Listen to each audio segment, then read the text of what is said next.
Mi cuñada llamó a la policía para sacarme de una casa que, según ella, le pertenecía. Lo dijo gritando, con una bata color crema, el pelo recogido a medias y una seguridad que solo tienen las personas que llevan demasiado tiempo mintiendo y ya empezaron a creerse su propia versión. Yo seguía de pie junto al portón, con el bolso colgado del hombro, mientras dos agentes miraban primero su cara desencajada y luego la mía. «Oficial, esa mujer está intentando entrar en mi casa», repitió, señalándome como si yo fuera una extraña. «Lleva semanas acosándonos. Mi hermano Esteban apareció detrás de ella, pálido, nervioso, sin atreverse a sostenerme la mirada. Y en ese instante entendí algo que, en el fondo, ya venía sospechando desde hacía meses. No era solo idea de Verónica. Mi hermano sabía perfectamente lo que estaba pasando. Quizá no había diseñado el plan, pero llevaba tiempo dejándola avanzar porque le convenía. Yo no levanté la voz. Nunca lo hago cuando sé que la verdad está de mi lado. Saqué una carpeta beige del bolso, la abrí con calma y miré al agente más alto. «Oficial, creo que antes de que alguien siga hablando, sería bueno que revisara a nombre de quién está registrada esta propiedad». Verónica soltó una risa seca, de esas que no nacen de la tranquilidad, sino del miedo mal disimulado. «Claro, porque ahora va a venir a inventarse papeles», espetó. «Llevamos viviendo aquí casi 2 años. Todo el mundo en la calle sabe que esta es nuestra casa. Nuestra casa. Qué frase tan pequeña y qué cantidad de veneno puede llevar dentro cuando alguien la repite lo suficiente. Si ustedes alguna vez han ayudado a un familiar, de verdad ayudado, no desde la abundancia, sino desde el cariño, quizá entiendan lo que sentí en ese momento. No era rabia, no todavía. Era una mezcla extraña entre lucidez y decepción. Esa punzada fría que te recorre por dentro cuando descubres que alguien convirtió tu generosidad en una oportunidad. Me llamo Lucía Herrera, tengo 34 años y esa casa la compré yo sola, 6 años antes de que mi cuñada empezara a llamarla suya delante de los vecinos. La había comprado después de una etapa brutal de trabajo. 3 ascensos, 2 mudanzas, fines de semana perdidos y una disciplina casi obsesiva con el dinero. Mientras otras amigas se iban a Tailandia o cambiaban de coche cada 3 años, yo guardaba. No porque fuera tacaña, porque quería algo mío, algo que nadie pudiera discutir, condicionar ni regalar en mi nombre. La casa estaba en las afueras de Sevilla, en una urbanización tranquila, de chalets adosados, con bugambillas, toldos beige y vecinos que sabían más de la vida ajena de lo que reconocerían en voz alta. No era una mansión, pero sí una propiedad preciosa. 2 plantas, patio interior, una pequeña terraza arriba y una cocina luminosa que me enamoró la primera vez que la vi. Nunca llegué a vivir allí de forma permanente, porque en ese momento mi trabajo estaba en Madrid, así que la dejé como inversión y como refugio posible para el futuro. Iba algunos fines de semana, revisaba todo, hacía pequeños arreglos y volvía a irme, hasta que Esteban me llamó llorando una noche de noviembre. Mi hermano nunca había sido de llorar. Era de los que se escondían detrás de chistes malos, silencios largos y promesas que no siempre cumplían. Pero esa noche sonaba roto. Me dijo que estaba fatal, que lo habían despedido, que Verónica también arrastraba deudas, que el alquiler se les había puesto imposible y que no sabía qué hacer con los niños. Porque sí, ahí estaban también mis sobrinos, Hugo y Daniela. Y cuando hay niños de por medio, una baja las defensas más de lo que debería. «Solo unos meses, Lu», me dijo, «hasta que me recoloque. Te juro que no quiero aprovecharme». Esa frase, por cierto, casi siempre anuncia exactamente lo contrario. Aún así, acepté. Le dije que podían instalarse temporalmente en la casa de Sevilla, sin renta al principio. Solo debían cubrir suministros, mantenerla bien y entender que seguía siendo una cesión provisional. Incluso hablé con una amiga abogada para dejar redactado un acuerdo sencillo. Nada agresivo, nada humillante. Un documento privado, claro, correcto, por pura prudencia. Verónica lo firmó con una sonrisa tensa. Ay, Lucía, de verdad, qué formal eres para todo, me dijo entonces. Si somos familia, lo recuerdo perfectamente, porque lo dijo mientras recorría el salón con los ojos, no como quien agradece un techo, como quien calcula un espacio. Aquella primera Navidad aún me esforcé por creer que todo estaba bien. Bajé a verlos con turrones, regalos para los niños y una caja de vino para mi hermano. Verónica me recibió cariñosa, demasiado incluso. Había cambiado las cortinas del comedor, porque las otras eran tristísimas. Había puesto fundas nuevas en los sofás y reorganizado la vajilla. Pequeños gestos que, en otro contexto, habrían parecido normales. Pero hay una diferencia muy clara entre cuidar una casa ajena y empezar a colonizarla. ¿Ustedes saben cuál fue la primera alarma real? No fue una pelea, no fue una deuda, no fue siquiera una mentira. Fue una frase. Una vecina me la soltó en marzo, durante Semana Santa, mientras esperábamos café en un barcito de la esquina. «Qué apañada tu cuñada», me dijo. El otro día comentaba que, menos mal, que por fin la vida les había hecho justicia, y esa casa había terminado en manos de quien debía estar. La miré sin entender. ¿Cómo que había terminado en manos de quien debía estar? La mujer se encogió de hombros, incómoda. Bueno, como ella siempre dice, que tu hermano es quien lleva años sosteniendo todo, y que al final la familia ha entendido que lo justo era dejarles la casa a ellos. Sonreí, de esa forma tranquila que asusta más que un grito. Y en ese instante supe que algo se estaba pudriendo dentro de mi propia familia, pero todavía no sabía hasta qué punto.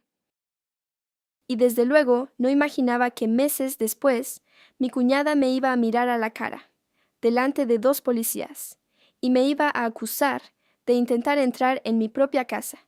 ¿Saben qué es lo más peligroso de una mentira repetida muchas veces? Que la gente empieza a recordarla como si fuera un hecho.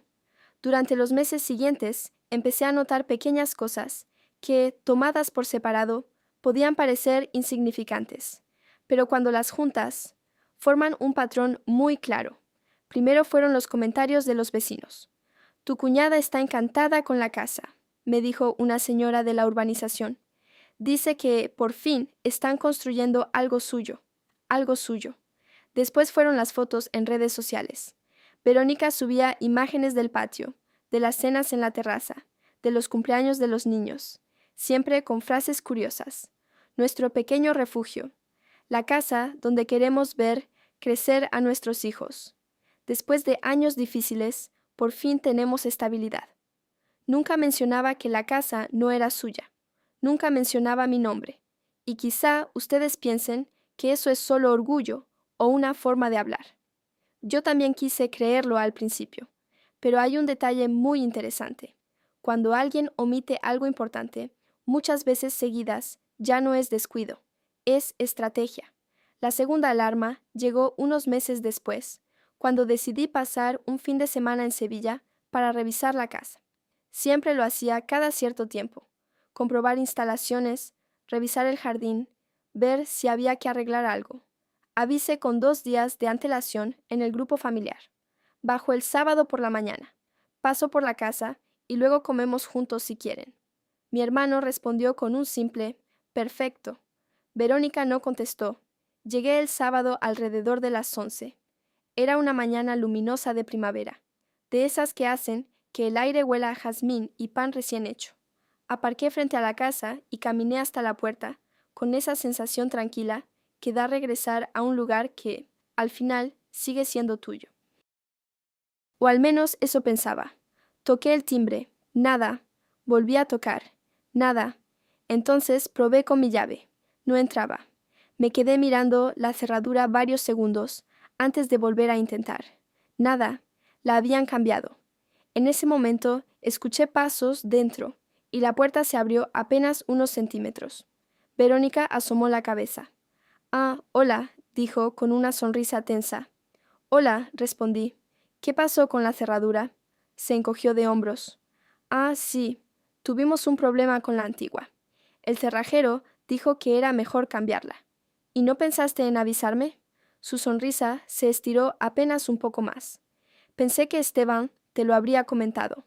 Esteban apareció detrás de ella en ese momento, rascándose la nuca. Sí, Lu, se me pasó decírtelo. Se me pasó. Esa frase también tiene una curiosa tendencia a aparecer justo cuando alguien ha hecho algo que no debía. No discutí. No en ese momento. Bueno, dije con calma. Entonces, dame la nueva llave.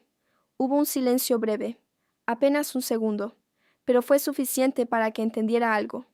Verónica miró a Esteban. Esteban miró al suelo. Ahora mismo no tenemos copia extra, dijo finalmente ella. Yo sonreí. No una sonrisa amable, una sonrisa lenta. Curioso, respondí, porque es mi casa. Los dos se quedaron callados. Al final, Esteban salió al coche, buscó entre unos cajones y apareció con una llave nueva. Me la entregó evitando mi mirada. Entré, y ahí descubrí el siguiente nivel del problema. Las cortinas que yo había comprado ya no estaban. La mesa del comedor había sido sustituida. Había cuadros nuevos en las paredes, y la habitación de invitados, mi habitación cuando bajaba, estaba llena de cajas. Estamos reorganizando espacios, explicó Verónica con rapidez. Los niños necesitan más sitio. Entiendo, respondí, pero lo que realmente estaba pensando era otra cosa. Cuando alguien vive en una casa ajena, hace cambios pequeños, reversibles.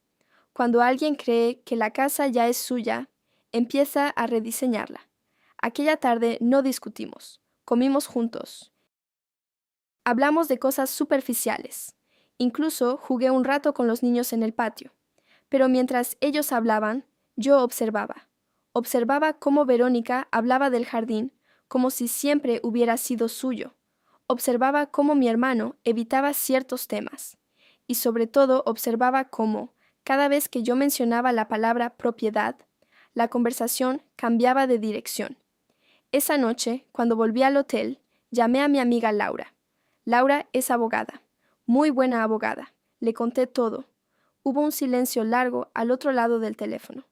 Lucía, dijo finalmente, voy a hacerte una pregunta incómoda. Hazla. ¿Tienes firmado el acuerdo de cesión? Sí. ¿Y lo conservas? Por supuesto. Bien, respondió. Entonces estás protegida. ¿Protegida de qué exactamente? Otra pausa. De lo que parece que tu cuñada está intentando hacer. Me apoyé en la ventana del hotel, mirando las luces de la ciudad. ¿Y qué está intentando hacer? Laura suspiró suavemente. Lucía, está intentando convertir tu casa en la suya. En ese momento, todavía no sabía hasta qué punto tenía razón, porque unas semanas después, Verónica empezó a contar una historia mucho más peligrosa. Una historia en la que yo ya no era la dueña de la casa. Era simplemente un obstáculo. Hay un momento muy concreto en el que dejas de tener dudas. No es un gran escándalo. No es una pelea. Es simplemente una frase dicha con demasiada seguridad. En este caso, ocurrió 2 semanas después de mi conversación con Laura. Yo estaba en Madrid cuando recibí una llamada de un número que no tenía guardado. Era un hombre con voz tranquila. ¿Lucía Herrera? Sí. Mi nombre es Antonio Salgado. Soy abogado. Llamo en relación con la propiedad ubicada en la urbanización Los Olivos, en Sevilla. Sentí una presión fría en el estómago. ¿Qué ocurre con esa propiedad? Hubo una pequeña pausa. Estoy asesorando a la señora Verónica Molina y al señor Esteban Herrera. Ellos me comentan que existe una situación irregular con la titularidad de la vivienda. Irregular. Esa palabra me hizo sonreír.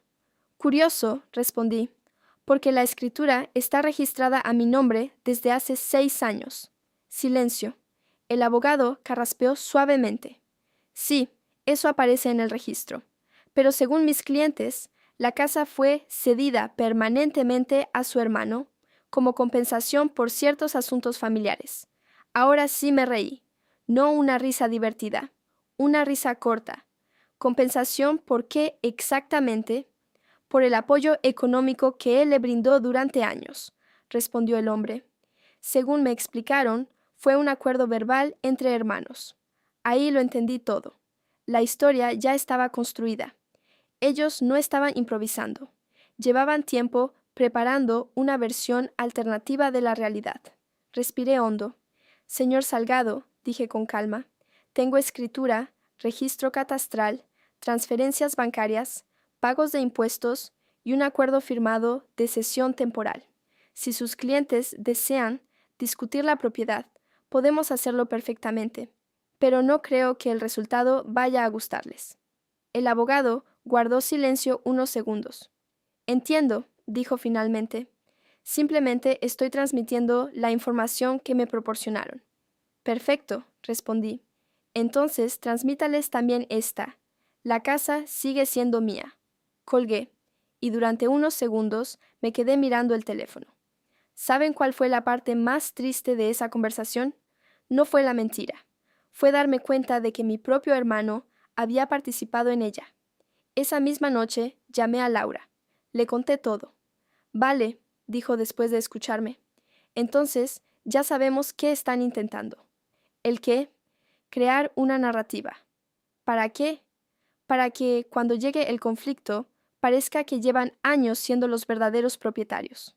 Me senté en el sofá. Pero eso es absurdo. Sí, respondió ella, legalmente lo es, pero socialmente funciona. Y tenía razón, porque en los días siguientes empezaron a aparecer más señales. Una vecina me envió un mensaje. Oye, Lucía, no sé si es cosa mía, pero tu cuñada dijo ayer en la reunión de vecinos que están arreglando los papeles de la casa. Otra persona comentó algo parecido. Esteban dijo que por fin la propiedad va a quedar oficialmente a su nombre. Arreglando los papeles. Qué frase tan interesante. No estaban diciendo que la casa ya fuera suya. Estaban insinuando que siempre había sido suya, pero que faltaba formalizarlo. Era una estrategia simple, pero muy efectiva. Si suficiente gente lo escucha, termina pareciendo verdad. Ahí fue cuando tomé una decisión. No iba a confrontarlos todavía. Cuando alguien está construyendo una mentira grande, lo peor que puedes hacer es interrumpirla demasiado pronto. Es mejor dejar que se sientan cómodos, que hablen, que se expongan, que cometan errores. Durante las semanas siguientes hice algo muy simple: observar. Guardé capturas de pantalla de las publicaciones de Verónica. Guardé mensajes. Incluso un vecino me envió un audio donde ella decía algo muy interesante. La casa siempre fue para Esteban, solo que Lucía todavía no lo acepta. Siempre fue para Esteban. Perfecto. Mientras tanto, Laura preparaba otra cosa. Un expediente completo, escrituras, registro de propiedad, pagos del IBI, contratos de mantenimiento y, por supuesto, el acuerdo de cesión temporal, firmado por Verónica. Todo perfectamente ordenado. Cuando llegue el momento, me dijo Laura, esto va a cerrar cualquier discusión en 5 minutos. Pero el momento llegó antes de lo que esperaba. 3 meses después, decidí bajar a Sevilla sin avisar. Solo quería ver la casa, nada más. Llegué a media mañana y aparqué frente al portón. Cuando salí del coche vi algo que me dejó helada. Un cartel en la puerta. Un cartel inmobiliario. Próxima reforma. Nueva vivienda familiar. Debajo, en letras más pequeñas, Familia Herrera. Me quedé mirando ese cartel varios segundos. Entonces entendí algo. Verónica no solo creía que la casa era suya, estaba planeando quedarse con ella. Para siempre. Respiré hondo, caminé hasta la puerta, y justo cuando iba a tocar el timbre, escuché su voz dentro. Si Lucía aparece otra vez con sus tonterías, llamo a la policía.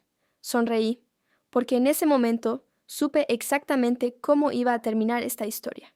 Y efectivamente, unos minutos después, mi cuñada estaba gritando, delante de 2 policías, que yo intentaba entrar en su casa.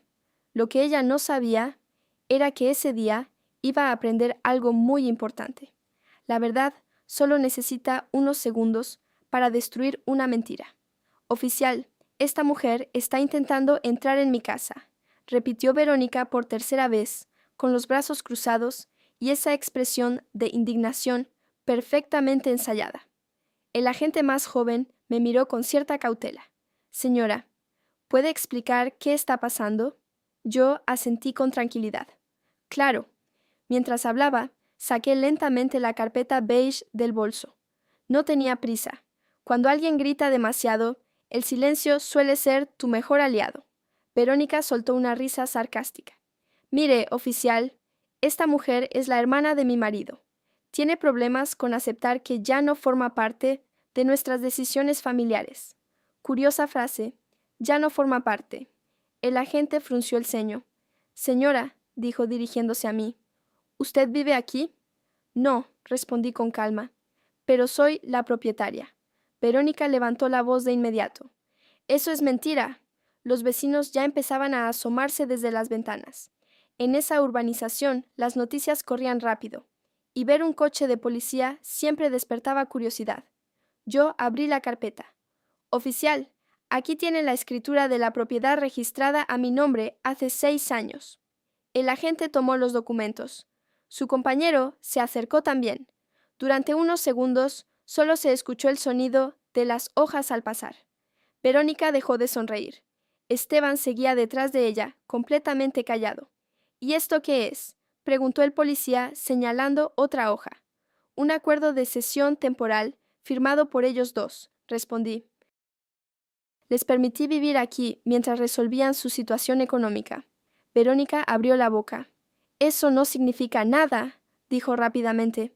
Fue un papel familiar, sin valor legal. Laura había previsto exactamente esa reacción. También tiene copia del registro de propiedad, añadí, y los pagos de impuestos de los últimos 6 años. El agente levantó la vista hacia Verónica.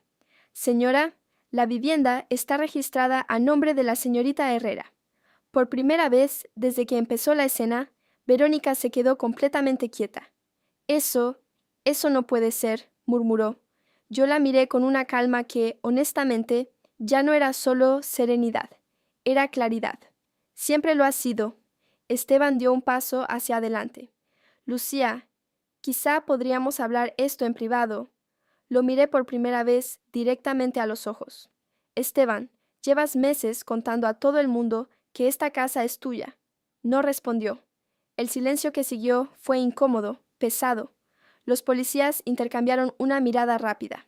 Señora, dijo el agente dirigiéndose a Verónica, usted llamó a la policía diciendo que alguien estaba intentando entrar ilegalmente en su propiedad. Ella respiraba rápido. Porque vive aquí. Esta es mi casa. El agente negó con la cabeza.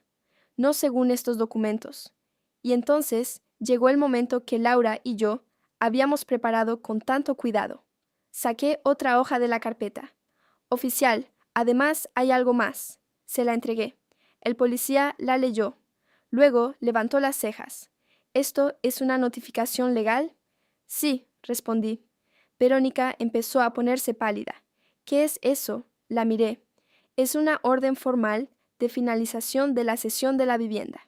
El agente terminó de leer. Aquí indica que tienen 30 días para abandonar la propiedad. El silencio que siguió fue absoluto. Un vecino dejó caer algo en un balcón. Verónica parecía no entender lo que estaba oyendo. Eso no puede hacerlo, dijo finalmente. Vivimos aquí. Exactamente, respondí, y por eso se les dio un plazo legal. Esteban me miró con una mezcla de sorpresa y desesperación. Lucía, ¿cuándo hiciste esto? Hace 2 semanas. La cara de Verónica cambió completamente. La seguridad desapareció. Ahora solo quedaba rabia. Esto es una traición, gritó. Somos familia. Respiré despacio. La familia no intenta quedarse con la casa de otra persona. Los policías ya estaban guardando los papeles. Esto es un asunto civil, dijo el agente, pero la propiedad es claramente de la señorita Herrera. Verónica apretó los puños, y en ese momento, por primera vez desde que empezó toda esta historia, pareció entender algo.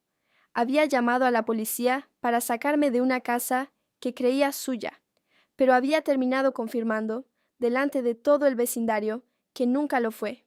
Sin embargo, eso todavía no era lo peor que iba a pasarle, porque Verónica había cometido un error mucho más grande, un error que iba a destruir todo su plan. Cuando la policía terminó de revisar los documentos, Los dos agentes ya parecían tener claro lo que estaba pasando. Uno de ellos cerró la carpeta y me la devolvió. Señora Herrera, legalmente la propiedad es suya. Si existe una notificación de finalización de sesión, la otra parte tiene que cumplir el plazo. Asentí. Exactamente.